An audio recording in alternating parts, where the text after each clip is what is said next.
Yes, we are. Namaste and good afternoon, everyone. On behalf of Center for Environment, Climate Change and Sustainable Development at IMPRI, Impact and Policy Research Institute, Prabhav Evam Niti Anusandhan Sansthan, Nai Delhi, I, Ritika Gupta, Assistant Director at IMPRI, welcome you to IMPRI #Web Policy Talk. I am delighted to share that after successful completion of season 1 of the State of the Environment #Planet Talks, we present to you the inaugural episode of season 2. The topic for today's episode is a social ecological approach to urban lake governance and sustainability in India. I would now like to welcome our moderator of the series, Dr. Simi Mehta, who is CEO and editorial director at IMPRI. Ma'am, the stage is yours now. Thank you. Thank you so much. Thank you very much, Ritika. Good afternoon, everybody. And I wish you a very happy new year. So coming straight to the point, our planet Earth is very, very resilient. It continues to withstand rapid population growth, rapid urbanization, and rapid environmental pressures. The environmental pressures that have mostly or majorly negative consequences on the sustainability of the planet, and these are primarily anthropogenic. Such increasing stresses are having their implications on the water bodies. And by this understanding, the shifting demographics towards the urban is causing irreparable damages to the urban water resources. So while this is certainly a global phenomenon, India is not an exception to it. Large-scale land use modifications led by unfettered avarice for material gain by the people, it has compromised the invaluable water resources in our country. So it has implications on freshwater availability, water pollution through discharge of industrial and household effluents, toxicity of water and soil, and also water insecurity. These are just some of the challenges. Today, February 2, marks the World Wetlands Day, and the Center for Environment, Climate Change and Sustainable Development at Impact and Policy Research Institute, we are observing and celebrating the same.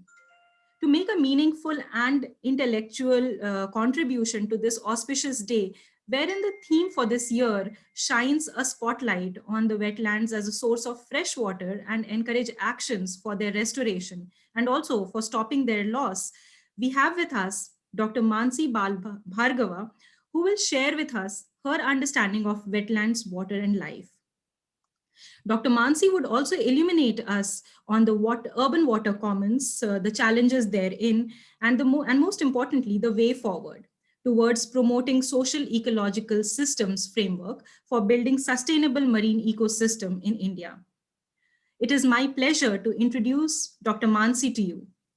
Dr. Mansi is a transdisciplinary learner of sustainability and livability aspects of built environment. Her 25 years of independent practice in entrepreneurship, research, and education is focused on multi-sectoral dimensions of ecological restoration. She is deeply interested in water management in India and is developing her understanding of urban lakes and aspires to dedicate herself to the conservation management of lakes and ponds. Now, she has numerous publications to her credit and is currently completing her book on social ecological approach to urban local governance and sustainability in India with Springer. She holds an MPhil from University of Cambridge and PhD from Erasmus University, Rotterdam. Dr. Mansi is the National Vice President of Water Resources Council and runs her own consultancy firm called Environmental Design Consultants in Ahmedabad. We are very lucky to have you, Dr. Mansi, and I invite you to begin your talk. Welcome. Thank you. Thank you, Simi, and thank you, Professor Arjun, to reach out to me for really doing this talk on a very special day on World Wetlands Day. And it is also an honor to have Fozia with me, who is going to be the discussant for, because last year, World Wetlands Day, I was celebrating it with her at Telly. So it's really great to have all of you here. And I will share my some of the understandings of urban lakes, but it is at the purview of looking at governance, where people are at the center of it. So may I request you to please allow me to share the screen? Yes, ma'am, you can do share. Yes, now I can. Yeah, thank you. Please confirm when you see the screen. Yes, we can see Okay, if you could wonderful. put it I will on put it full on screen slide. mode. Yeah. Okay. Yeah. So today I'm going to talk about a social ecological approach to understanding urban lake governance and sustainability in India. I'm using these two words more because the focus is on these two, where I'm using urban lake as a demonstration case. But if you can really look at these aspects for any other urban commons, you will be able to relate it with it, whether it is any kind of infrastructure or whether it is even knowledge commons. So I'm just focusing on lakes, but please consider this understanding more as how governance and sustainability is seen in our country, at least from my lens. Yes, today we are celebrating World Wetlands Day, and in fact, we should be celebrating it every day. I wish to start with tribute to all Corona warriors, including teachers and researchers who have been really doing a tremendous work to engage the youth around the country. So, important for us to understand is what is a water and a water body. Just a second, I think one slide is hidden. Yeah. I think we need to understand the distinction between water and water bodies. It's very important that we know this distinction. Because unless and until we know that they are two different systems of management, we are really hitting a wrong note. Uh, and important to understand here is that they are interlinked. They are not same, but they are interlinked, and working on one and in a different way and working on another in a different way will not solve the problem. And I'll give a very simple example here. When we talk about water, our general impression is that we have to provide water to everybody.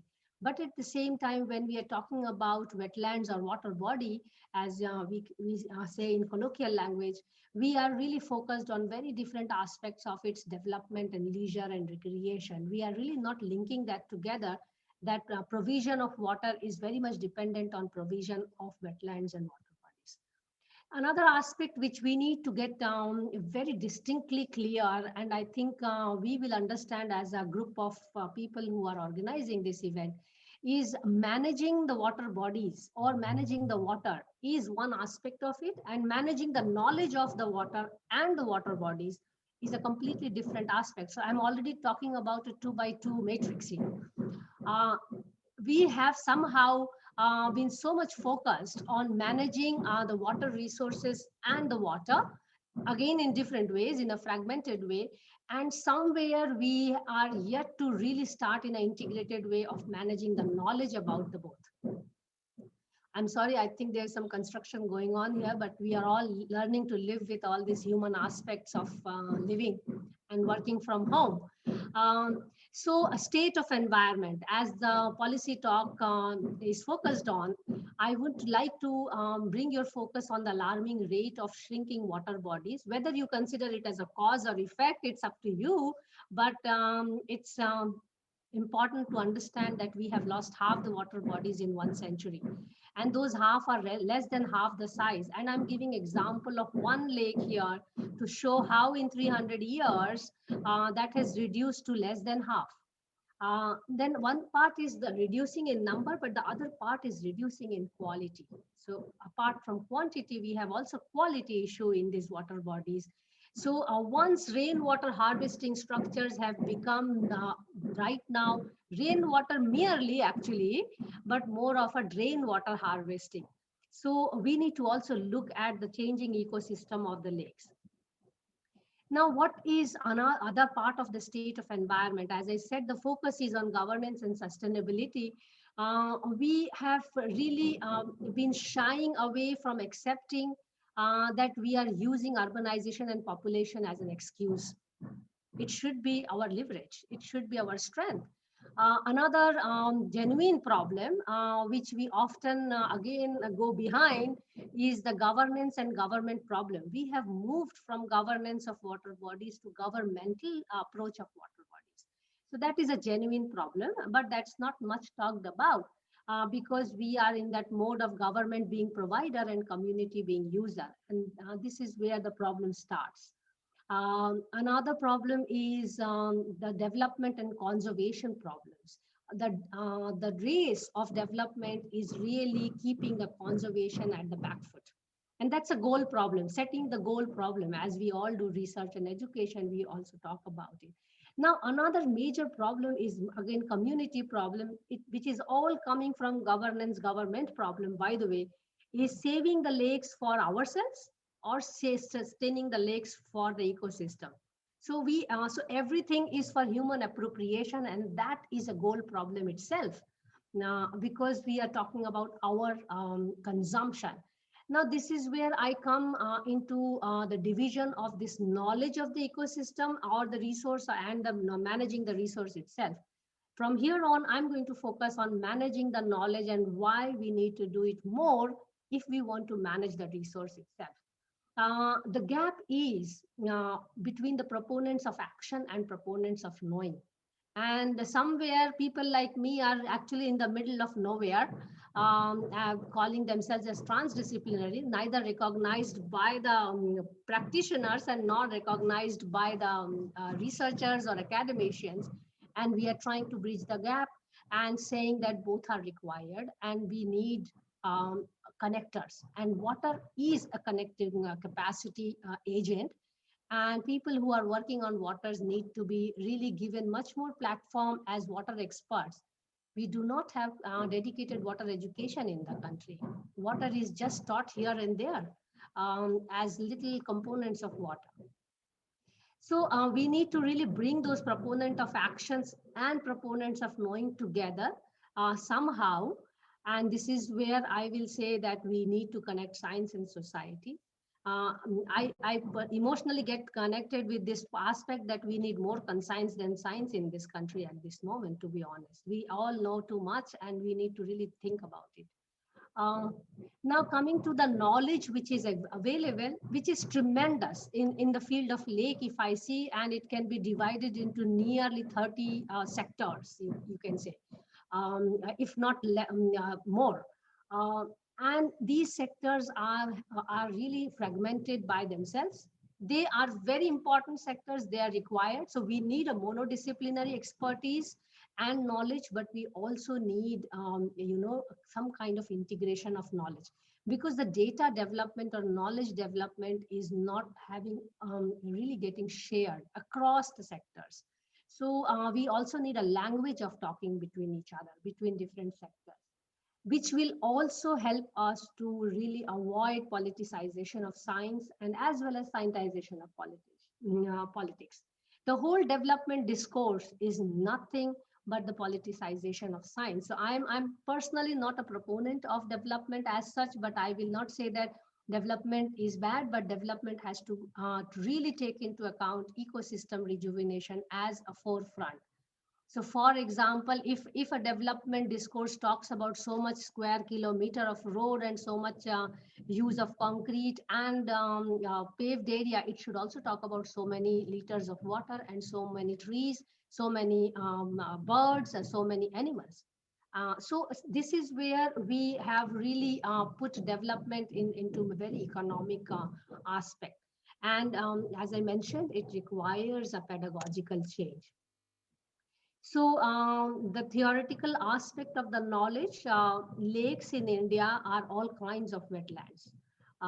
And only criteria for them to be called as urban lakes is that they are set in the urban locations.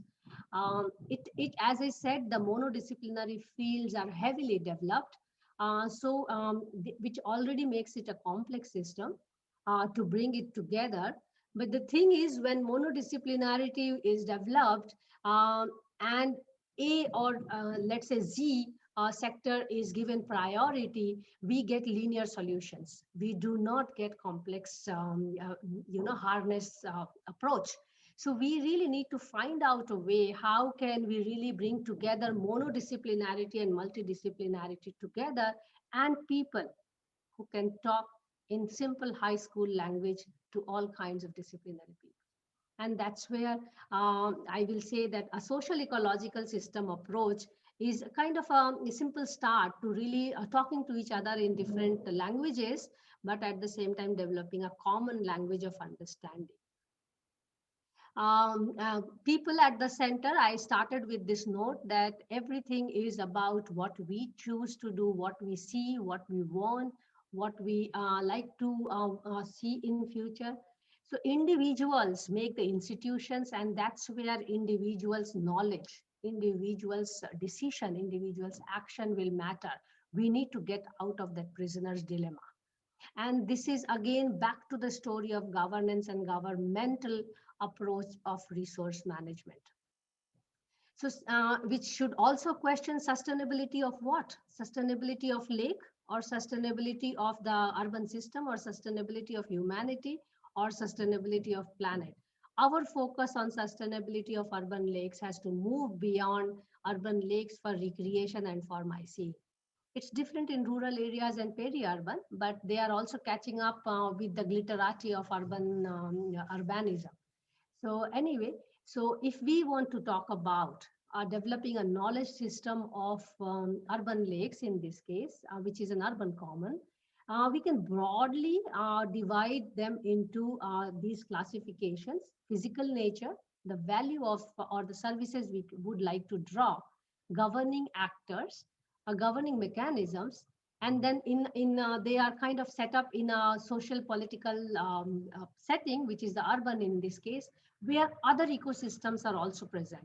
And that is where we need to understand its linkages with other ecosystem, and this is where the interaction is happening. So I put this framework in which I'm working for nearly 10 years now. It's a simple classificatory framework. I'm also writing a kind of a manuscript for it for urban lakes. It's just to bring back that high school language to understand a resource and how they can come together in using various indicators. So it's just a kind of a guideline to really understand A to Z, I will not say, but A to OPQRS of any resource system, and then people can keep adding. So it's a very addition alteration approach to looking at a resource.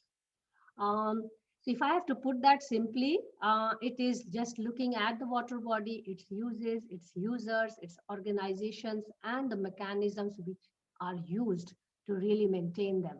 So I take each one of them very critically in front of you to explain my understanding. Urban lakes today are constructed wetlands. They are no more the ecosystems which we used to consider traditionally. Although I will counter that in terms of the literature which is available, that they were natural ecosystems. They were always engineered ecosystems with a very heavy natural ecosystem characteristics, where now the engineering part has become heavy and ecosystem characteristics has become now very low. So an important aspect of it is that we see it as public open space. And the other important aspect of it is that we are also contesting urban lakes as a land water nexus. So a lake without water is a piece of land, and that is where we have systematically lost most of the urban lakes in the country. So this contestation is because of the ecosystem valuation. We'll come to that.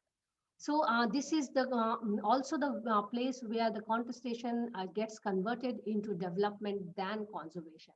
So often you will see that the lakes are getting developed, but the area of the lake is getting reduced with the claim that the volume of water is same, and then deepening is happening and dredging is happening. And that itself is a wrong approach to deal with lakes. Related ecosystems.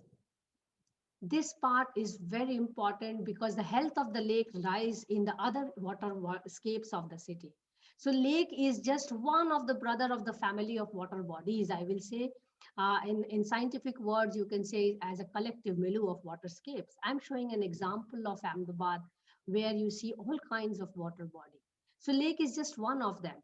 So when we are talking about lakefront development, we have to really take into consideration what other bodies are doing. So a lake designate is interlinked and its health is dependent. Related developments, very important part, especially when we have to focus on the governance and the physical development of it, is the density which is living around that water bodies, the demography of it, what kind of extraction. Often we talk about the poor people squatting around the lake. We not mention much about the rich people extracting too much of water. So this visible water and invisible water becomes very important. So what we see is really not the source of the problem, but what we are pretending not to see is the source of the problem, which is our consumptive lifestyle. So coming to the physical nature of the lake, it's actually talking about various scales of governance. And this is where the challenge lies when the lake development is focusing on the lake itself and really not talking about doing some kind of things on the catchment, and on the shore is all about fancying or literati of the lake, or we call it as chaupati or all kinds of things. Important is again integrating with rainwater, groundwater, and wastewater. So if we are doing lake development and that project is not integrating these three aspects of the surrounding, especially the catchment area, we are anyway doing half of the things. So we'll see how we can really do it. There are very simple ways to do it. If you really want to talk about lakes, I will skip this slide because you need to know the health. It's like genetics of the lake. It's like my DNA. It's similarly, lake has a DNA, and that needs to be understood through various limnological, tropic, geophysical states. So every lake is different. That's important to understand. I have seen more than 100 lakes around the country. I really could not find much simile apart from few things which can be typologically put together, that they are groundwater source, they are rain plus wastewater source, or they are wastewater source. And then you really come to that classification. So governing physical scales at the lake itself, at the catchment area, and we have done it in the country. So it's not that we are not doing it. I'm just trying to say that how to manage the knowledge here and how to really develop this understanding. Developing the governance for system of lakes, Udaipur, then Hyderabad. So the first is Ahmedabad, where we have dots of lakes, then Bhopal as a lake catchment, where there has been heavy work, then system of lakes in Udaipur, and then even system of drains, which has been worked out in places like Hyderabad. The entire Hyderabad failure recently was because of the failure of the drains. So we need to understand that. So if you really want to sustain physical nature, we need to understand all of these together and not just focus on the lake edge, which is the most vulnerable part of the lake. Governing the values, many values. We can look at the total economic value framework. We can look at the Millennium Ecosystem Framework of ecosystem services, and we can take a call. Important is what is society looking for it. If society is really looking for urban lakes to see and feel good and take a morning and evening walk, we are already heading in the wrong direction. So that is also competing the development conservation process. So I'm contesting in my future slides that why do we need to use every square inch of the city for ourselves? Why not leave the lakes for wetlands, for forest, and let it grow and let it become our sponge areas in the city? And there are literatures for it. Interestingly, that value was there, which has changed over the time. So I'm showing a slight picture where the value of water bodies was more ritualistic and ecosystem. We changed to, with the Britishers coming and Mughals coming, it changed to looking at it as a aesthetic component as well. With urbanization, industrial revolution, green revolution, it changed to misuse, and then we are very much in the abuse state at this moment. Although in last 10-15 years, we have changed it to restoration stage. So it's also the life of every lake which we need to understand. The kind of users are a spectrum of users in urban areas with the heterogeneity we have. So governance is actually dealing with not only the needs and expectations, but the different perception we have for the water bodies. It is also looking at sustaining the accessibility to the water bodies, affordability, and different attitudes and aptitudes we have for water bodies. So we need to really understand where are we sitting there in terms of governance and sustainability of these water bodies. Organizations, this is one urban common which has many fathers, and that is its typical problem. We still need to really fine tune which is the main father and which are the other uncles, and all kinds. So I'm just using it in a very humorous way, but the problem lies in the polycentricity, but the strength also is in the polycentricity. But where can we change that? We, as a people who are working in different organizations, their knowledge system is going to change the system. And how can we work together? How can we bring that knowledge to a common language of understanding has to come together. Also, there will be required changes in mechanisms. So if we classify the organizations, it is not really much, but the gray area shows that this is where the role has been undermined in the commons resource management. And that's where the knowledge system lies. So because we are producing from research and education, the people who serve in these organizations. So we better actually do more water education in the right manner, in the comprehensive manner, to really make them function in a better way. Then talking about mechanisms, just like organizations, we have plenty of rules. We have plethora of rules which can really work. Important is which is the driving rule. At this moment in the country, we are going with NLCP, NCPA, and the wetland rules, which are talking about integrated lake basin management. I am contesting that itself is talking about interactive water governance is required, because that is integrated lake basin management itself is an institutional approach to looking at it and not an ecosystem approach to look at it. So this is kind of the mechanisms which has changed over time, from homogeneous community to heterogeneous. So that itself changed the governance to government. And then the informally crafted rules of local lake conservation committees in the old time in the panchayat form has changed now to a lot of rules, and then people are sitting and waiting for the government to come and do things. I recently completed a field work and everybody was sitting by the water bodies. I saw some 25 water bodies and just waiting for government to come and clean and take care of it. And that has to change. And there are examples where things have changed. So our actions are at various levels, and the change at one level is not enough. The change has to happen from all levels. But I'm a bottom-up person proponent, so I believe more on operational level changes because this is where me and you are working, and how can we change our approach? And of course, that also feeds into the national policies and all. So this is how we are doing actions. So I'm just giving example to show you how every lake development, these are two examples from Ahmedabad, how every lake development actually changed the lake's ecosystem by its area and by its quantity, by its vegetation, by its water availability, by its fauna, and we are still happy with it. So we need to question that. Then there's a lot of focus on governing and sustaining the water quantity and quality, because now we have no choice than to accept that water bodies, urban water bodies, are going to be recipient, and we have to harvest wastewater equally as we harvest rainwater.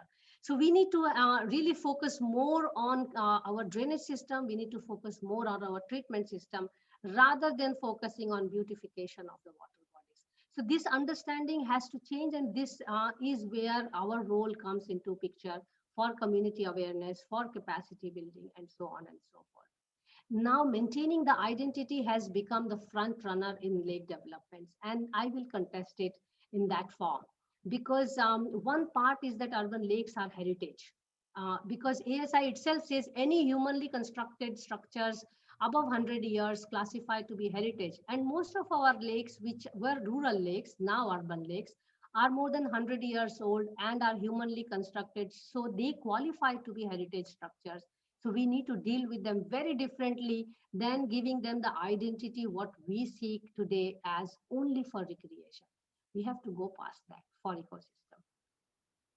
Lake for biodiversity, I challenge all of you to really pull out any tender document and any DRP, which is detailed project report, DPR, sorry, and look at where are the components of biodiversity in the DPR and in the tender documents. That has to change. If somebody is quantifying the amount of concrete, steel, and stone, and light, and benches, and paver blocks, why not we quantify trees? How much water you are going to, qualify for this water body? How much fish you anticipate? How much birds you anticipate by planting some kind of trees? So we need to change that approach of development.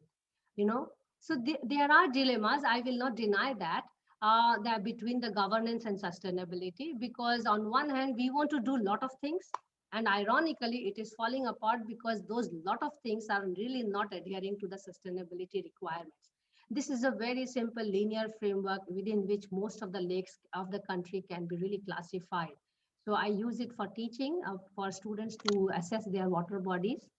So this is where we talk about these dilemmas between sustainability and governance. So I'm actually decoding the previous slide to talk about that keeping people away is not an answer, but interactive is maybe an answer.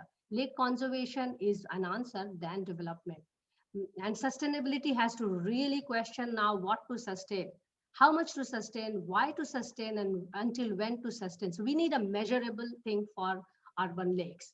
And because most urban lakes, which we say have died or they have really disappeared, are nothing but changed into development, changed into buildings. Many of the buildings which fell up here in Gujarat in the earthquake were actually sitting on the lakes. So we need to talk about it. We have lost half, but we still have many in the country. And I'm just giving an example from Ahmedabad here again, that our landscape, the entire landscape of the country is dotted with these water bodies. We are yet to make a census of the water bodies, which is in the process, which is a very good news for all of us. But once we have the census, we also need to have the classification of their, identity, how much area, what kind of vegetation it has, and also all what kind of soil, what kind of trees it grows near it. So we will have to have the detailed census of every water bodies, which is in process in the country. So we need to really look at it. So it's a very good time to learn, unlearn, and co-learn a lot of things which we have. And we need to change our approach to water bodies. We really need to look at development very differently than the way we do. Otherwise, our younger generation will have serious problems. So I'm just giving some examples of what we can do. Designate lakes beyond. So these are last few slides, again from the social ecological approach, because I think I've gone past 5 minutes more than was given to me. Please spare 5 minutes more. I'll just quickly Sure, run through. sure, Dr. Mansi, please So, continue. yeah. So we need to really talk about the way we write DPRs. We need to really designate lake as ecosystem, not as infrastructure. So I'm just talking about changing the knowledge and vocabulary in our documents. And we are the ones who are doing it as researchers and scholars.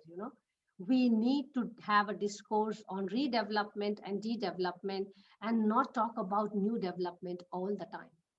We need to learn to maintain the things which we have, maintain our heritage which we have, than build something new. So this new is very fascinating, but new also becomes old after 5 years. So let us actually invest our time and energy in maintaining the relationship we have with nature, maintaining the relationship we have with the society, we have with the ecology. And this is where we need a perceptual change. A very simple way we can do is put a price on wetlands beyond the land price. Every water body at this moment is priced only for the land. Nobody is pricing it for the water, for the birds, for the trees it can grow. We need to change that, and we have a framework for it. The life of lakes lies in the nalas, which we call today. These nalas in the past time were the natural drainage courses, which were called nehars. So we actually somewhere in 100 years, we moved from nehar to nala, and I encourage everybody to just clean the nehars. We don't need to do anything on the lakes. We just need to clean the nalas and re-look at them as bioswales in scientific word. And so basically bring them back as nahars, not as concrete canals, which are covered in many places in Ahmedabad, and it hurts to see that, but open bioswales. So that is very much required.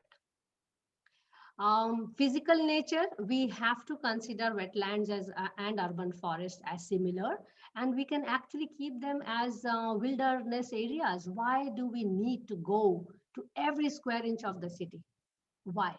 We need to question that, and I want to question it to everybody.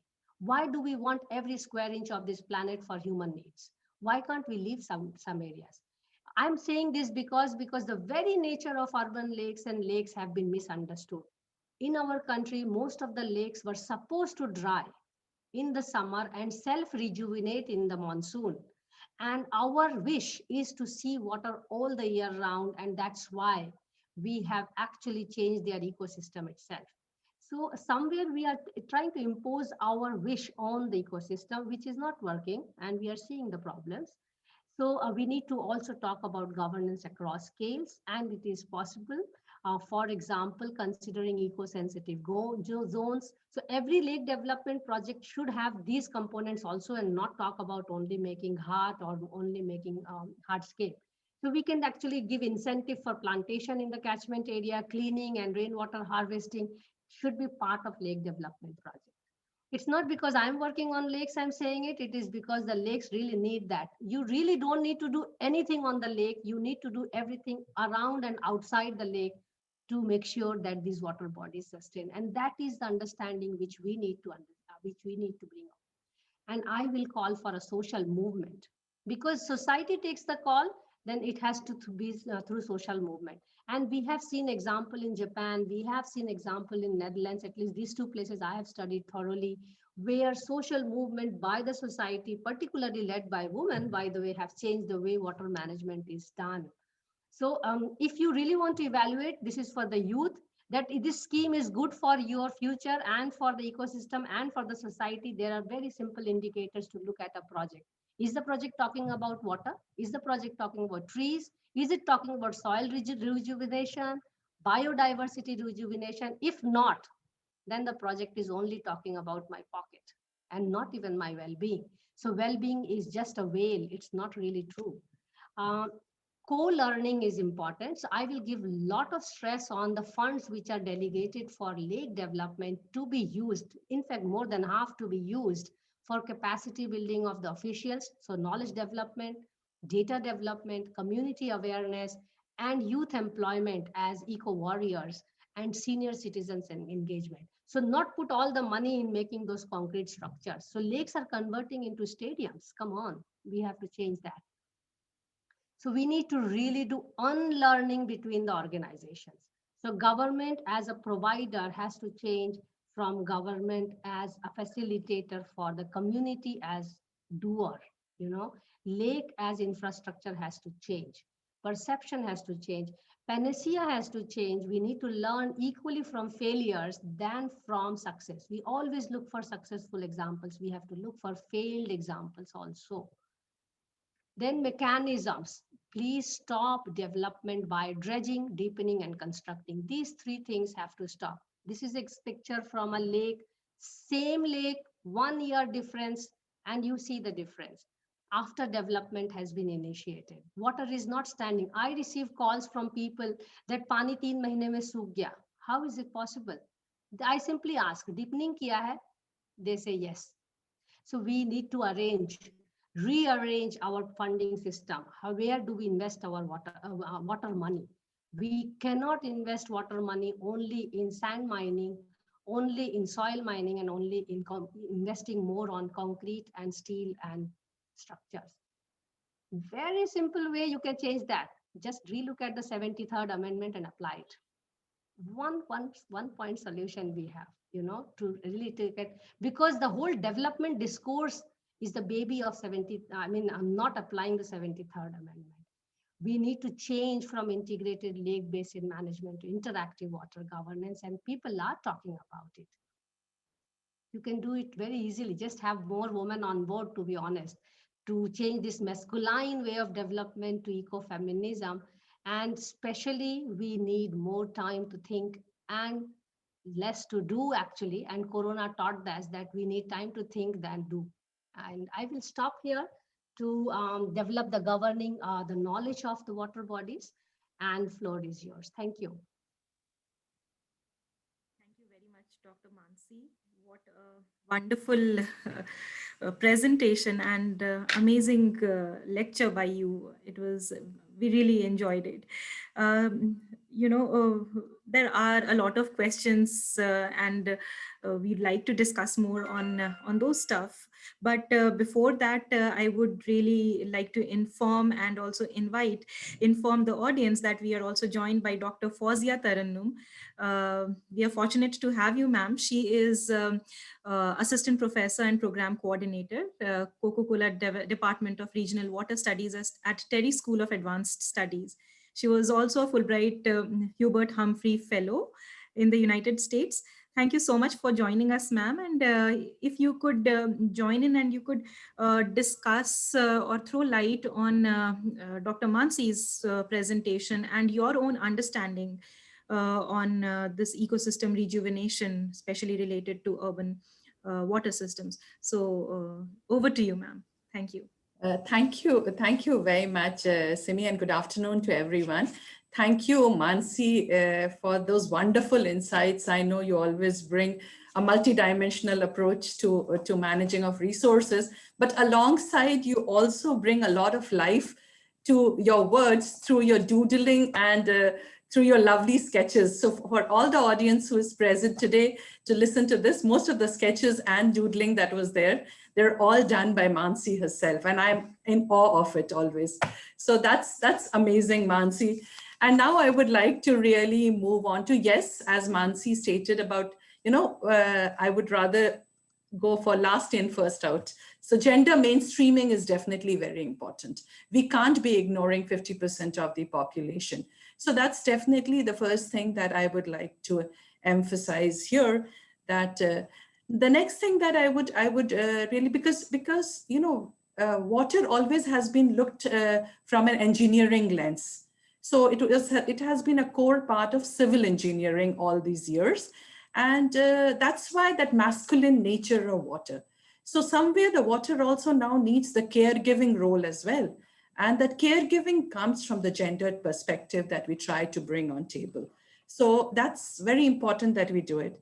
The second thing which Mansi again, towards the end mentioned about social movements and people's pressure, having pressure group. We know about, our country has the history of Chipko Andolan, how we could save trees. So a social movement does make a lot of difference. In fact, in 1985, in the Sardar Sarovar project, there was, I think, some $300+ billion, which World Bank was giving for that project. But that project was leading to a lot of displacement of people and not being adequately compensated. And there was a lot of people's pressure, and World Bank had to withdraw that. We know also Vedanta, likewise, there are a lot of these things where, because of people's movement, people's pressure, these schemes have been withdrawn. So again, it's very important part of looking at ecosystems as a socio-ecological, or looking at water as a socio-ecological ecosystem, but at the same time, people getting involved. With the piped water system, what has happened is, today you ask a child that from where does your water come? And most people would say it comes from my tap. They don't even know. You ask anybody in Delhi, I live in Delhi, nobody would know from where our water is coming. Whether our water is really coming from Yamuna or it is coming from a Rani well near Yamuna is also what people would not know. So that's the kind of disconnect that has come over a period of time from our resources. So if we really need to bring resources, bring people closer to the resource again, then we need to really have a curriculum or teaching or learning which is interdisciplinary. Of course, we do have a Terry School of Advanced Studies, a Water Science and Governance program. Of course, Mansi also takes the governance course there. So it is interdisciplinary. So that gives a perspective, or that gives an understanding that water has to be looked beyond. So that was wonderfully, I think, Mansi, that you brought out in terms of, how we need to really look at proponents of action and proponents of knowing, and also connecting science to society. That was brilliantly brought out through your presentations and the multiple examples that you gave. The other thing that you also mentioned about governance and government. So most of it, is government. And even when we make a policy, we don't even govern our policies well. So there is lack of operationalization of policy. And that's the reason why it doesn't translate into action.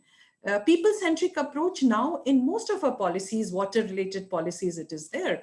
So if we talk of a socio-ecological system where we say resource and resource units and interaction of community, most of our policies, if you look at Jal Shakti Abhiyan, the campaign that has been there, the Jal Jeevan Mission, the Atal Bhujal Yojana, they have actually the draft water framework bill. They very clearly talk about people-centric approach. Even they talk about human rights-based approach. They also have components of watershed management, integrated water resources management, all these terms, waterscapes, landscapes, lot of words that has been jargons that keep floating around everywhere. They all talk about this only, that we need to really look at our resources, whether it's forest resource or water resource, as a socio-ecological system. So it has been there. The challenge is, how do we translate these policies? Can we have a parallel operationalization manual that is there that translates these policies into action? So that was, I think, beautifully brought out. Also, we need to look at, as Mansi mentioned, about polycentric governance. So one is the federal governance that we have, and we have the state governance. Water, of course, falls under as a state subject. But alongside, I think Mansi very beautifully brought up about polycentric governance, that is small informal centers of or governance also which parallelly exist. Likewise, alongside also we should look at legal pluralism. So one is the regulations that we have. Anyway, those are also pretty, regulations are very strong. The implementation is very weak. So if you look into our manuals, you will see that we have got excellent acts and regulations, but we are equally weak when it comes to implementation. That's why 70% of our sewage, domestic sewage water, and 50% of our industrial effluent end up going into our water bodies. And these, despite we had, like in Delhi also, when I look at, alongside Yamuna or Ganga, we have had so many action plans, the Yamuna action plan, we have had the Ganga action plan, and then we have the Namami Gange plan, and all these were centered around engineering-centric approach of building STPs. And you build STPs and you build more STPs. So it's more like a end of the pipe solution. We don't look at a process integrated solution. Where is the wastewater getting generated? We are not looking at a decentralized approach. We need to really look at an approach, where is it generated? Can we reduce that wastewater generation there? Can we treat and reuse it there so that they don't find the way into the urban water bodies? So wherein, we have tried to really kill our water bodies.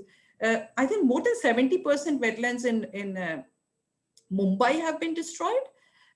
Likewise, we have 50% in Ahmedabad, Bangalore, 40% in Delhi, around 58% even in Hyderabad. So we have really destroyed our 700,000 plus wetlands, which were water repositories, which were there. So we have reduced it drastically from there. So wetlands, they actually not only provide in terms of, water repository or storage spaces for water, but they are also carbon sinks, or they also help, the urban heat island effect that we talk about. So there's so many things in which you're actually these wetlands contribute to.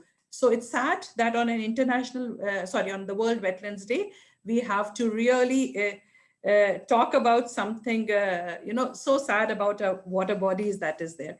I think other thing that probably also policy, of course, and which and the engineering centric approach.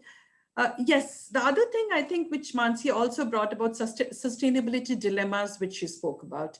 Sustainability dilemmas also in terms of what exactly, how to define sustainability also is very important. What is it we call as sustainable living? Not really compromising. So it is more like the development and the ecosystem going hand in hand, and not as on a two separate trajectory. So environmentalists keep talking about, that please protect the environment. They keep talking about EIA and how EIA has been diluted. So they talk on a different trajectory, and the development professionals talk on a different thing. They need to come together and sort of meet and discuss together. very important, I think, is to do a DPSIR, I would say, driver pressure state impact response. So that actually tells you about what Mansi was telling about how, what, until when, so here you can also do a good stakeholder mapping that is there. So, and then of course the DPR thing, Mansi, that you brought out, that biodiversity hardly figures in DPR. And we have had a first-hand experience just about 3-4 months ago when an NGO, IM Gurgaon from Gurgaon, came to us and they said that there is a DPR that has come out like this. And that was just after the urban flooding, the recent urban flooding that had happened on 20th of August in Gurgaon, that there is a DPR like this, which talks of making lots of concrete drains to arrest that. And it was like 270 crore plus deep, which was there.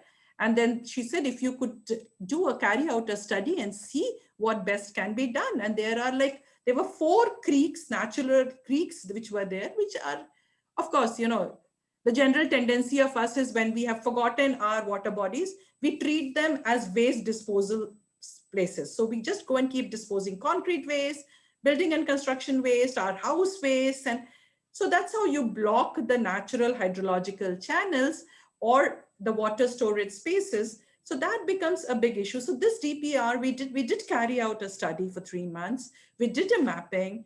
We, of course, find out a lot of loopholes, as Mansi was also talking about, it's recharged through wastewater, it's recharged through rainwater harvesting. Even at a household level, everybody should do a rainwater harvesting. We have Jal Shakti Abhiyan again coming up very shortly, Catch the Rain program of the National Water Mission. In fact, every evening I'm doing a training program for National Water Mission for their district Nehru Yuva Kendra volunteers. And today also I have it for Punjab and Rajasthan.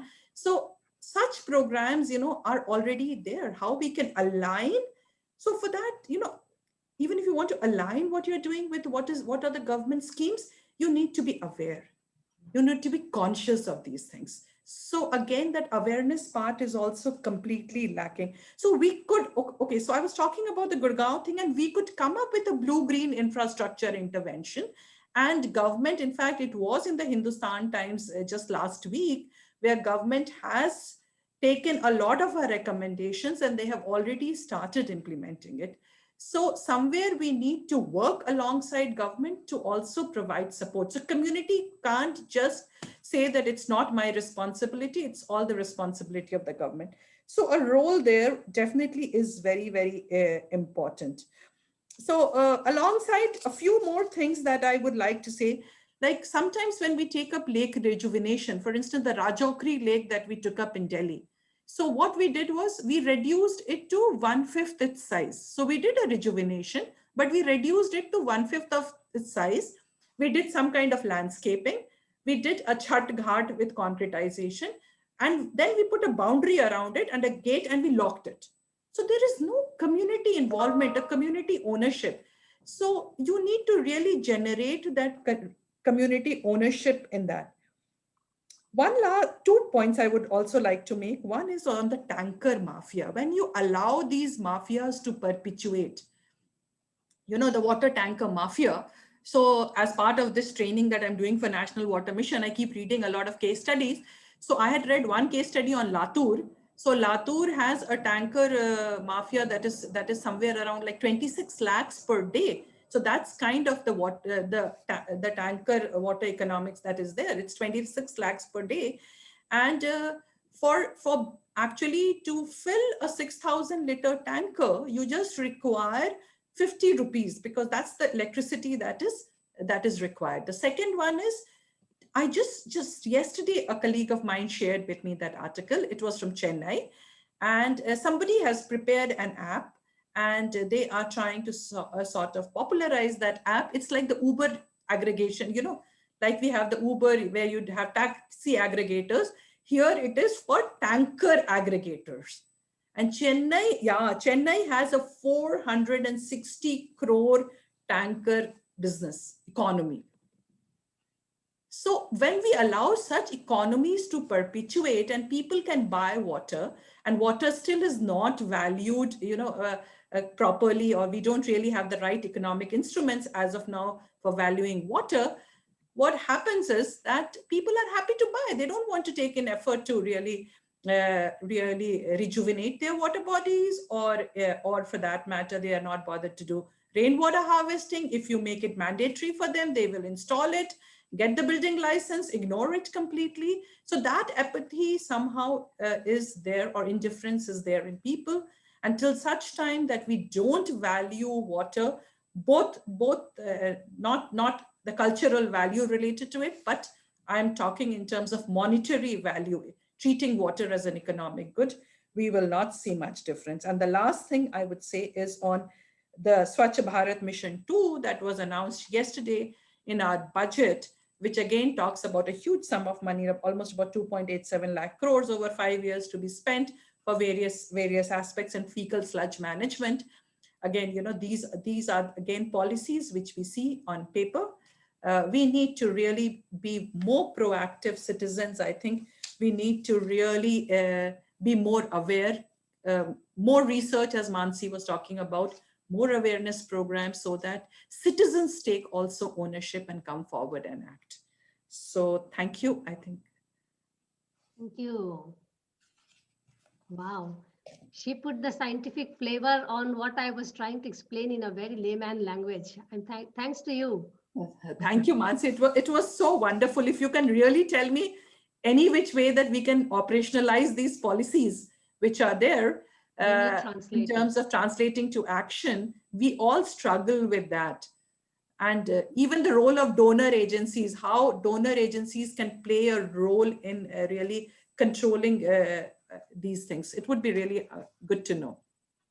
I think we need connectors. Simply, as I keep saying, that we actually need connectors. We have some of the best policies in the world written for water and environment, but they are not percolating to the community. People don't know. If you go to local authorities and ask what is integrated lake basin management, the officials have to know. It is as simple as that. So we need more translators. We need more water experts, and that brings me to this course on urban management, which are very good and which works very well all over the world. We still have to have those kind of courses, urban management, then water management. So where we can produce people who can talk to both policy and practitioners as well as community, so who do not have these language barriers. As I said, that I was really trying to put a layman language so that people can, because high school language is everybody's language, whether you are a doctor, engineer, or whether you are a scientist, or whether you are a labor. So I will still stress on the need for knowledge management and where connectors are required. So knowledge is in abundance. I will say that. We are not short of knowledge. And I use this line very often, that we need a bit of science, more of common sense, and a lot of conscience. I mean, that sums up a lot, huh? So we are one of the most intelligent citizens on earth because we serve all other countries. How can we not serve our own country in a better way? Yes. Thank you so much, ma'am, for your initial response to Dr. Fauzia's comments. And thank you, Dr. Fauzia. It was really enriching. And as ma'am has mentioned, that you put a scientific, technical lingo to the entire presentation. So it really helps actually. And it is important to ensure that there is a connect between the person, the community, and at the national scientific policy level. So certainly, as both of you have pointed out towards the requirement for bottom-up approach and the importance of community participation, the social movement which you have mentioned, that it is very important for urban management.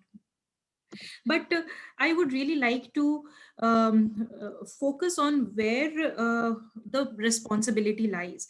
Whose responsibility is it actually? Because as ma'am has just mentioned, there is some amount of money that has been given under Swachh Bharat Mission 2.0 for under which level do we ascertain the responsibility for the financial burden? Because when we say that the entire thing has to be bottom up, um, why not focus on rural local self governments? And when you also mentioned, ma'am, about polycentric centers of governance, would creation of informal sector really help? Because if it is not formal, it does not wield authority, so in the minds of the people at least. So why should we not rather empower our local self governments, and instead focus the energy on creation of informal centers? So if you could throw some light on that. And certainly, as Dr. Fauziya was mentioning, your implementation of policies based on your recommendations is very motivating. So on the one hand, you have certain governments, at state levels, who really understand the perspectives of the experts, of the scholars. And on the other hand, you see several other governments who completely turn a blind eye towards it. So what is the difference in the approach that has to be undertaken? If you could throw some light on that. Another thing, today on the occasion of World Wetlands Day, there is a campaign that is going on about the Loktak Lake, save the Loktak Lake, where there are a slew of tourism activities and also infrastructure projects, which is being sanctioned by the government at both national and state level. But and of course, this campaign is from the people, so that means the people don't like it. They are not willing to accept this kind of change, these kinds of changes. But do you think, or rather, put it like this, that how is it that the government's plans and that of the community's aspirations do not converge? How can this unilateral decision just keep going on? Does this also reflect the failure of the local self governments, if I can say, because they are not able to voice their concerns as effectively as it should? um, and uh, Closely associated with this is when Nobel laureate Ostrom is saying that she wants to get rid of the image that people are helpless. um, People will remain helpless if their voices are not heard, if they are at the receiving end of such policies where they do not want concretization, for example, of the wetlands, or they do not want infrastructure projects in and around their area. So what are the steps that could be taken to realize this kind of a dream or a vision for Million India? dollar question. Million dollar question. Vote very intelligently. That is one answer, but I will elaborate a little bit more. Because I'm also a spokesperson of the Western Zone of India Green Politics. So I'm just trying to do a little bit of more on that side. I will take two of your questions first, and I'll go in the reverse order. When you talk about the convergence of community aspiration and governmental imposition, the day government says that we know what is better for the community, we already know that government has become more than government. So we need to really relook at ourselves. So government officials or political leaders are nothing but an impression of the society. So we have to really select people more wisely. Importantly, we need green politics in the country. I'm not denying that at all. We need people who can talk in terms of ecosystem. So convergence is not going to happen because everything is monetary getting connected. So people are not asked. So this is where participation is a problem. So participation is merely remaining, if I go with the Einstein ladder, as a tokenism. If you really want to have people's representative on the seat in the parliament, you have to vote properly, and then the people's representative has to hear the people. How many politicians go to their region every day? How many people are demanding their politicians to walk in their societies, in their neighborhoods every day? That is their job, by the way. They are only going to go to the parliament few days in a year to say that this is what my people need. Where are they hearing? They are not hearing. So convergence, Loktak is a long-term problem with the tourism versus infrastructure. And I had the privilege to visit it. Honestly speaking, as I said, if you really want these wetlands to remain, just stop working on those wetlands. Let it do natural rejuvenation. But ironically, our governments think that this whole development discourse is the way to stay in the politics. Please understand, development discourse is a short-term agenda of the political system, whereas community is a long-term agenda, ecology is a long-term agenda. So somewhere, if community is not taking charge of coming into leadership, where are young leaderships in the country? Where are ecology? How many people would like to vote to a green politician? Even in United States, where green politics is more than 50 years old, they barely get 1% or 0.5% of the vote in the entire system. So somewhere we are pretending that we want ecosystem, but we are actually looking at a short-term gain of economics. And this is exactly what politicians encash from us as a society. And it is very good that these local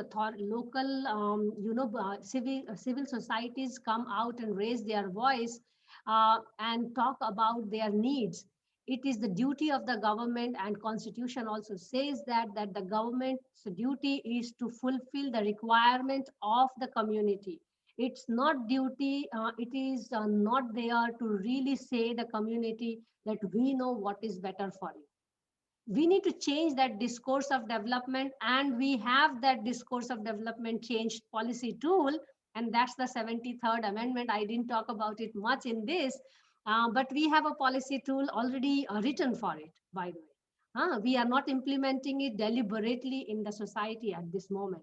Then coming to your other question of water crisis in the country, water crisis is a manufactured crisis. There is actually no water crisis if we really look at the water the way we want to look at it. So I will bring the example here that water is a state subject where wetland is a local subject. Where are they talking? When are they talking?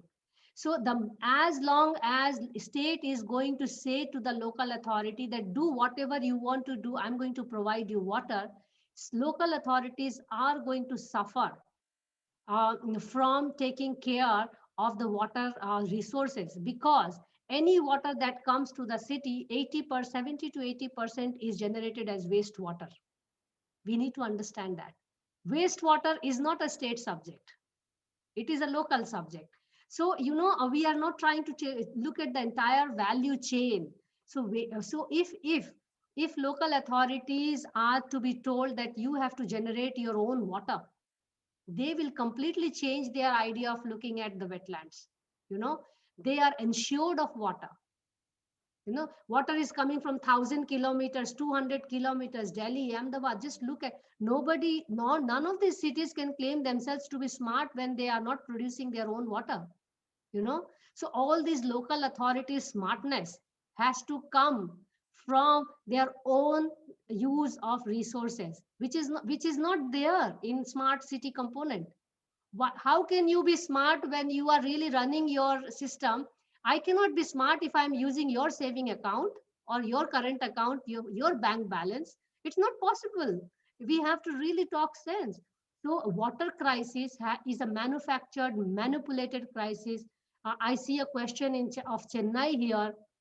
Chennai water crisis can be ended in one day. Just stop all the tankers and just put a limit to water extraction. Put a water meter in Chennai and stop all the tankers. Within a month or 3 months, all the water problem can be solved. So we really need to look at, this is where also education has been enslaving the politicians. We have to really be honest. We really need more conscience than science today in the society, to be honest.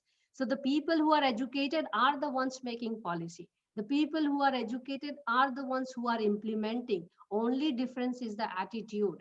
Only difference is the understanding. Those who have not studied the subject, they need to be, made understand the problem. Lot of capacity building and awareness has to come. If it is for the short term economic gain, we will continue doing it, and we will come on this platform and talk about ecosystem. We cannot really change unless and until economy is not the driver. You see, we are talking about Niti Aayog, which was a planning commission. You look at the entire document of the planning commission, there is no word called ecosystem in it. I had a look at it in the recent document which produced. It's not about criticizing it. It is about we are so-called learned people are making those policy documents. A national policy is made on economics. Huh? Then you want a local system to work on ecosystem, which is going to be difficult. Unless and until our calculation is on GNP and we are only calculating GDP, we already have a problem. Huh? So it's of course a top down then, but if we demand as citizens of the people of the place, and you rightly said citizens take a back foot when they are not heard of. Why will they not be heard of? They have to be. So government has to be made realize that they are mere servant of the society. When did they become master of the society? When? When did it happen? We gave the power to the government to become our master. And that is the most unfortunate thing which has happened in 100 years. And I will not blame it to the Britishers or Mughals, which is very common to do, but it is the citizens who, and we have a very high number of educated people. Everything comes back to the point that equal participation of men and women, because most of the time I'm proud to say but also embarrassed to really bring the gender aspects, and that's why I keep it always aside when I'm presenting, because I'm a woman. Most of the things can simply change if you really change the gender composition in policy implementation, local authority. You just go to the site of any wetland and see how many women are there. There are not many in the decision making. You will find many women only carrying those load of sand and brick, and then just taking, so women laborers are there. So if you do head count, it's fine. But if you do head count in the decision making and action, it is not fine yet. We really have solutions to all these problems. Gender can change the way we look at the world. Gender, although we do have a lot of masculine female who in the race to develop, who in the race to become better politicians or better leaders, can talk about numbers. Numbers are important, but I think feelings are equally important. So if a person says that we will produce so many kilometers length of road, the same person should be also having the daring or the courage to say that so many million liters of water will be regenerated, so many areas of vegetation will be regenerated. Where is that in the budget discussion yesterday? It was not there. There was a length of road, not the length of the wetland, not the length of the forest. We need to change that discourse. We definitely need to change the discourse of development, and only women can do that. And not that men cannot do that, men can also do that, but there is no other way than women really making and claiming their position in decision making. We need women politicians, simple as that. Point zero answer, women politicians. And people, please have to favor women politicians. It's not that we have to plead for it, but unless and until mind is, you see Bihar election, I'm bringing election here. Bihar election was only won because alcohol was banned and more women voted for that. Come on. We have to talk about greening through decision making, and decision making is equal to politics in this country, unfortunately, whether you like it or not. So make your boys become leaders. We need more leaders. That's a great food for thought and food for action, actually. Dr. Fawzia, you wanted to come in. If you Yes, I just wanted to add to what Mansi has said, and a couple of more points on polycentric also, which you wanted to know. So the first thing, that the new national water policy is under formulation. So we had the National Water Policy 2012, and the next one is coming up shortly. And if you look at the composition of, I think it's a 13-member panel or something which has been set, there's just one woman in that. I think she's a woman academician from some university, IIT, maybe Assam or somewhere, that's it, Guwahati. So I think there's just one lady there. So that speaks volumes about how much, we try to have a gendered perspective. Not because of that, the needs are differential also. And the commitment to the cause is differential also. As I mentioned about the caregiving, knowledge is also there. Because women, being sort of, they are the ones who collect water. They are the custodians of the water resources. They have been there for centuries. So that knowledge is also there, which is there with them. And as I said that, if you really want to have a bottom-up approach towards making policy and see that people for whom you're making policies, it's effective, it's important that you have not just men and women, I would say, all gender types, and at the same time, I think representation from all social strata, caste, class, everything. We wrote a paper, we wrote a publication with your students about women representation in Ministry of Water. Yes. This semester we wrote a paper. Yeah. So it's more of an ornamental role that women. So in fact, very recently, the Catch the Rain program, when it was launched, and many of my male colleagues, they texted me the picture, where are the women in the panel? And it was funny that where are the women in the panel? And so, but the ornamental role is always given to the woman. So the compere for the event will be women. Handing over the bouquet will be women. So these, we also need to understand and assert our position in looking at that. So yes, a very, very good example, I think, very recently since we got through that. So I thought I'll bring it. A couple of things, I just wanted to highlight from my own experience I wanted to share, because that question came on people give up. So I have seen IIM Gurgaon people negotiating again and again with the GMDA, Gurgaon Metropolitan Development Authority. So when they assigned us this project, the commissioner of Gurgaon Metro Development Authority, he personally gave us a time on one Sunday in the morning, 7 a.m. In fact, we traveled from Delhi to Gurgaon, 7 a.m. 50 of his people, he walked us across the creek. So he believed in us. He believed in us because he thought that somewhere he saw that commitment to the cause in us. So he took us around, he showed us all the possible areas. He showed us the golf course road where the flooding is happening. And he was, when we actually made the final presentation just in the second week of January, I thought he was very receptive, and he really, his response was very positive. So it's we who give up. It's we who give up because, there is perseverance required. If I don't do well in a course, I study harder to do well in that course. If I cook, I don't cook well, I work harder to cook well. If I drive and I don't drive well, I drive more to drive better, right? If I run and I don't run as well, I do more. Then why do I give up here? So please understand the other person also has a job to do. You have to seek. If he said 7 a.m., I could have very well said that, or all of us, like we were 3 researchers, we could have very well said that means 6:15, 6:30, we have to travel from Delhi and come to Gurgaon. No, we won't be able to do. But we didn't say that. We also ensured that we go there, and not 1 hour, he spent almost 3 hours with us. So there are people who are recipient, we give up. So I think we need to be strong there. The second thing is on the polycentric thing. So polycentric things, Simi, in fact, since you asked this, like Yamuna GA Abhiyan, for instance, it's an example of polycentric. We have the Fridays for Future.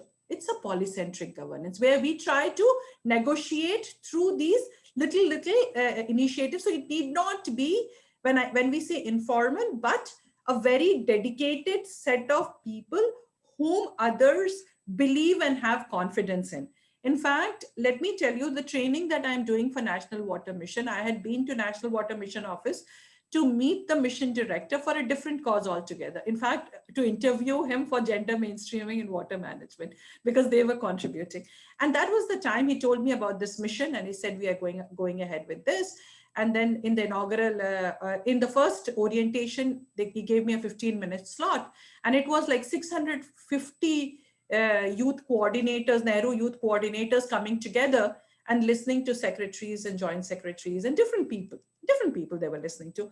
That was the time I reached out to him and I said, "Sir, why don't you give these people to me in small groups, like groups of 50 each, 60 each? And I would like to do a personalized training for them."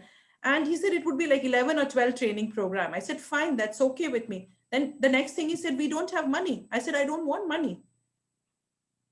I said, "I don't want money, but I want to do this training."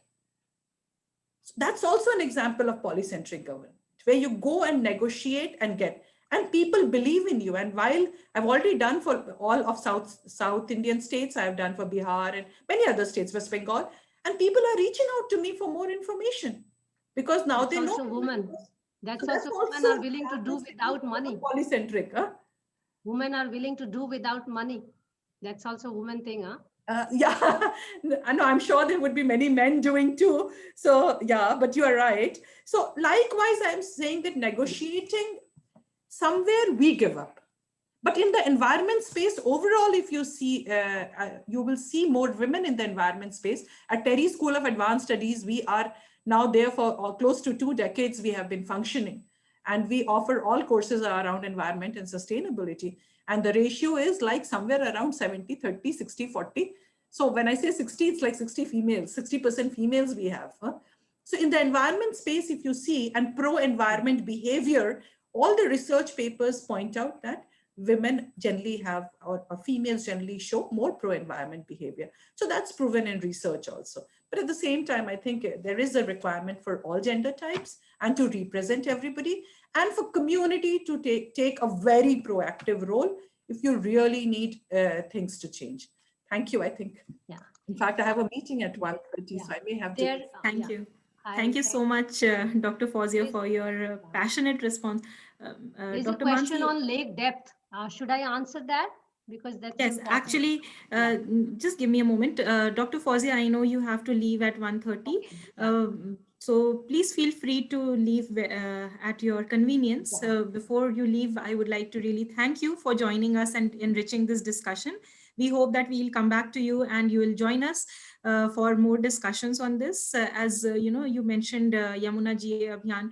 We had Mr. Mishra actually in one of our Planet Talks, and that was also a huge success, and a lot of food for thought was shared by him. And perhaps we can do that again, and we can have we request you to have to be with us some more time. Thank you. Thank you. Thank you. Fazia. See you. I will drop out. Thank you, Mansi, and Sure. thank you, everyone. It was wonderful being part of this discussion. Thank Pleasure you. always. Good to luck, ma'am, anything for your more. training. Thank you. Yes. Thank you. Thank you. Thank you. So, Okay.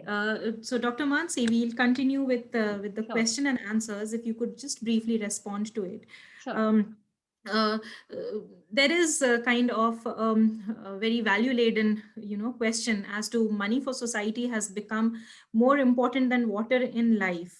So it's like comparing water and money. What holds more importance?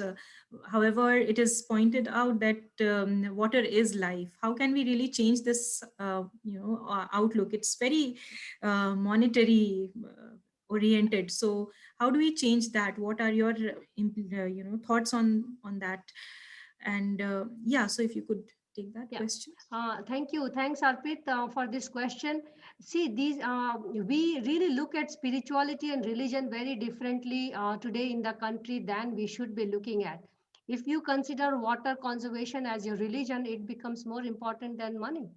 Although in a society today, we are also willing to, negotiate religion also with money, because we go to God to say, God, give me so much of wealth, and God, give me so much of success, and God, give me this job, and that, on and so forth. So somewhere money has been overrated. Having said that, I will not say that money is not required. What is important to bring this question more is towards discussing the value, or the monetary value of water has to be, uplifted, rather than using the value of water body only from the land. So I made that point earlier also. So every piece of land here, because water itself is sitting on the land, so every piece of land has a value in the society and in the world. And that's where we are going, we are going really wild in reclaiming land for development. And if you add the value of flora and fauna on it, if you add the value of water, it will be very differently valued when you look at a wetland. Why do we want to wait till the last drop of water to come? Then we will value. We are already having a value of water assigned on the mineral water, on the water which comes to our house through the tap. The problem is that the value of water which comes to through our tap is too less than the cost, because water is a subsidized commodity in the country. Okay, so I did not get into all these difficult details, but if you really want to weigh water and money, can you chew the money? Because you can buy water from the money, you know. But if there is no water left, what will you buy? And you have all the money. This is the argument which we have to use. Ironically, the middle class is very complacently sitting with the services provided. It does not care who is providing the service, where is it coming from, how is it coming from. The more water we use is at the cost of the access devoid to the poor people. This is where we need to start talking about hidden water and visible water. All the talking which is done is on the visible water, not on the invisible water. And the devil is the invisible water. You know what? How many possessions we have in terms of building, in terms of automobile, in terms of our luxury items. So these are very important things which we need to put, because in those prices, water price is not put there. If you really look at the amount of water which is required even for a simple t-shirt or a pant, you will find that the pant or t-shirt is really costing less than it actually should be. So somewhere I will say that water needs to be priced higher than land. There are also methods which have been tried in other parts of the world where land can be devalued. You just don't put a value on the land. I'm talking hypothetically. And you put the value on the development, you will see how things change. And that's where 73rd amendment can do a little bit trick in the way we look at development in the country. So I will really not take it to the religion aspect of it, but water can be put as a price, not the price which we pay. We pay hardly 800 to 1000 rupees for the entire year in a middle class for the water. The same water which we are using for flushing, the same water which we are using for drinking, for making buildings and for making cars, for making roads. Why can't we use wastewater? Because we need to understand 70 to 80% is wastewater. So we actually need more wastewater revolution than water management at this moment, because we know how to draw water. So we are very good in putting hole in the on the earth, and we are extracting water from it. We don't know how to deal with the waste. It is also to do with our perception of the waste, because anything that has gone past my use is a waste in this country. Is a waste in our mind. Imagine banana peel. Same happens with water. After you have eaten the banana, you really don't want the peel to be staying around in your house. Same with the water. And we have learned in the water course, actually, with my students, that wastewater is less than 0.3% waste and 99.7% water. And just because it is 0.3% waste, we consider it to be waste. So somewhere we are not exercising our wisdom to the extent we should. So we have to really work on wastewater treatment, and we have to reduce our waste generation. We can reduce our waste generation simply. Yesterday, I was reading a very nice article from Vandana Shiva, why it should matter what we eat. We can change the water matrix, the manufactured water crisis, the manipulated water crisis, and both are policy decisions, by the way. We are hammered to say that there is a water problem. We are not told that we are creating the water problem. The way we eat, the way we wear, the way we buy, the way we drive can completely change the water system. It is just matter of we changing. And you have to really go past ki mere akele karne se kya hoga. At least convince 10 people. And that is also my mission all the time. I know I cannot change alone, but at least first let me change. Be that change. If you can really convince 10 people to change the way they consume a life, and in fact they are really not doing well-being for themselves, you can change the water scenario and you can value the water. You want me to put a water price? The water price of Bisleri is 20 rupees per liter, and that water is less than zero point 0.2 rupees cost. The cost is of the promotion, the cost is of the bottling, the cost is of the transportation. And just go and see Bisalpur, where Bisleri water is produced, not to defame anybody, but we need to understand the value of water has been already now raised. New York Stock Exchange has first time now put water in the trade. So we are there. We already started 30 years ago. When I was child, I was not knowing bottled water. Now you drink bottled water. You have 25 liters up to bottled water. And this is where we have problem. We are saying that we want pure water, at the same time we are extracting groundwater. That brings me to the second question, because that's a very important question linked to water and wetland. The second question is from how depth of lake has negative impact on existence of lakes. Could you please explain? Yes, and it is very important that we stop dredging and deepening in the name of development in the lakes. Every lake technically has a layer which is called lake bed, and that is what is sustaining the water bodies to remain keep water in it. And as I was saying that every 3 months 4 months now, after deepening and dredging, the water just disappears. Basically it goes to the groundwater. Now the logic which we are using in the policy framework is that we want to recharge groundwater, and lakes are recharging pits, and that's why it has to recharge. The problem with dredging and deepening is dredging and deepening are important, but it is not required frequently, first of all. Second, there's a scientific way of dredging. How many centimeters you can dredge, not how many meters you dredge and deepen, because you are reducing the area of the lake and you are keeping the quantity same of water. And but that changes the whole dynamics, because the water in that lake is devoid of ecosystem generation. The water in that lake gets percolated faster into the groundwater, which leads to lesser cleansing of the groundwater. The job of the lake is to hold the water, let the water seep in very slowly and slowly into the groundwater, and in the process, through the sediment of the soil, clean the water and reach to the groundwater, which we can extract. Now, what's happening with this dredging and deepening is that all the water is going all of a sudden into the groundwater. So, we are having two problems with that. One, the groundwater is not getting purified naturally. So, we are not getting good groundwater.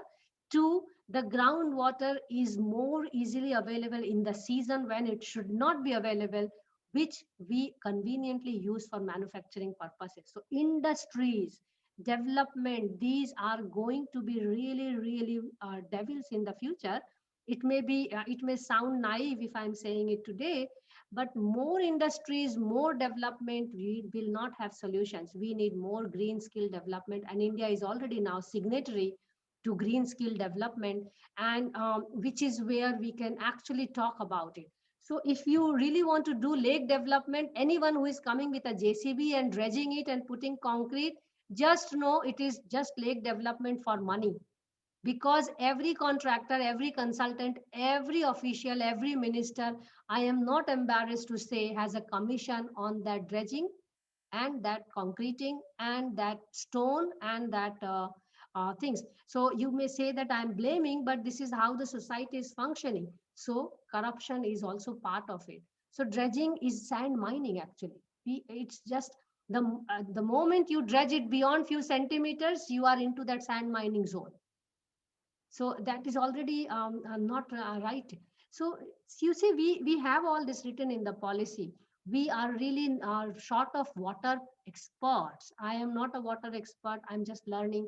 But we really need water education and water experts who can translate what is written in the policy and bring it to the local people and local authorities. Local authorities are really, really unaware for about a lot of things which they are doing. and they're doing just for the sake of doing, because the DRP only talks about how much earth which is excavated. You see the language of the DRPs, how much earth is excavated, how much soil is, how much concrete is put, how much cement is put, how much brick, how much stone. So you have quantification of all this. So that is why they end up doing all this. So we need to change that language itself. You start talking about how much water you are going to keep, how many fish you are going to keep, how many birds are going to come, because the kind of fish will invite certain kind of birds, the kind of trees will invite certain the moment you change the narrative, your development approach will change. And this is very important to understand. We really have all the tools, we just need to change the narrative, we just need to change our perception. Certainly, this really throws enormous amount of light on the importance, the significance of our urban water bodies, and also on the occasion of World Wetlands Day, they are so significant in terms of social, environmental, and also cultural services that they provide. And all of us know that they are under threat. They are actually under the threat of humanity. The avarice that I mentioned right in the beginning for material benefits, it is certainly something to watch out for. And it would be really great if we could present this to the policy level, to the highest level, that this requires budgetary actions, and there is some amount of responsibility that needs to be placed at the highest level, that these have to be protected, preserved for generations to come. And going by the Sustainable Development Agenda, we cannot certainly ignore our wetlands, and therefore there has to be a collective effort, I would say. Communities would also fail if they are just doing on their own in silos, and also similarly if the same happens from the government's end. So there's a lot of convergence that is needed. And on this note, that it is enormously significant. The entire lake governance system needs to be revamped bottom up, and also requires a top down approach, so as to have a wonderful water system in India. And maybe we can really be a milestone, become a lighthouse for other developing countries to follow, because this is a problem for countries across the world, developed and developing countries alike. So we can definitely present ourselves as one of the best countries, at least in South Asia, in Asia, and present a workable model, as Dr. Mansi as well as Dr. Fawzia was mentioning. That model needs to be in place. So with that optimism, I would like to call it a day. And thank you very much, Dr. Mansi, for being with us this afternoon on this wonderful occasion of World Wetlands Day. It is very important to continue our discussions on the importance, relevance of water, so as to ensure at least the intellectual community do not lose track. Because most of us who live in the urban areas, we tend to really forget the importance. As you have mentioned, it is really uh, pertinent to be on that path of uh, being one with our resources, the natural resources that we have been given by our nature. So thank you so much. And I really thank the audience for joining us today in the inaugural session of season 2. Thank you very much, ma'am, for Thank you. sparing your time, and also to Dr. Fawzia for being with us and enriching the discussion. It was really, really important to have her perspectives also. So thank you so much. And I wish you a very, very good day. Thank you. We hope to see you again, ma'am. Yeah, I hope to see you again. Thank you all, and take care. Save water. Bye-bye. Great. Save water. Thank you. Bye. Thank you.